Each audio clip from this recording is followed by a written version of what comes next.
वहम की जमा क्या होती है? वहम की जमा होती है अवहाम होती है। ये वाहिद जमा के हवाले से दिया हुआ था। बाज़ का तो वो जमाउल जमा भी पूछ लेते हैं, जैसे खबर, उसकी जमा अखबार, और खबर की जमाउल जमा क्या है? अखबारात है, याद रखिएगा। खबर, अखबार, अखबारात। माँ कहती है मेरा चांद आया। ये ग्रामर की रूह से, कवायद की रूह से क्या है?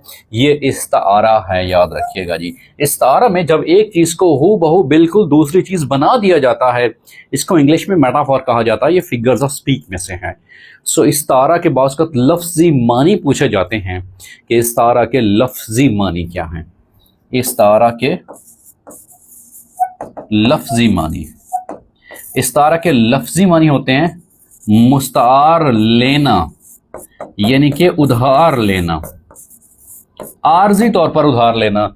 ये इस्तारा के लफ्जी मानी हैं और इसको इंग्लिश में मेटाफोर या फिगर्स ऑफ स्पीच कहते हैं। तो जब एक चीज को बिल्कुल दूसरी चीज करार दिया जाए, जब एक चीज को हू बहू बायन ही दूसरी चीज करार दिया जाए, तो उसे इस्तारा कहते हैं। जैसे मेरा बेटा शेर है, तो यहां पर भी क्या है कि माँ कहती है मेरा चांद आया, तो अपने बेटे को क्या है, वो चांद से मुस्तार कर रही है। अगर ये देखा जाए तो अरकान इस्तारा कितने होते हैं, याद रखिएगा, वो 3 होते हैं।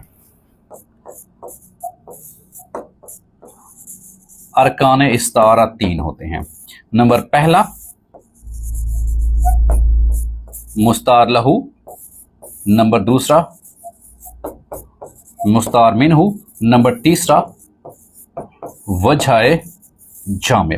मुस्तार लहू जिसके लिए लफ्ज उधार लिया जा रहा है, जिसके लिए लफ्ज उधार लिया जा रहा है, और मुस्तार मिनहू जिससे उधार लिया जा रहा है, जिससे उधार लिया जा रहा है।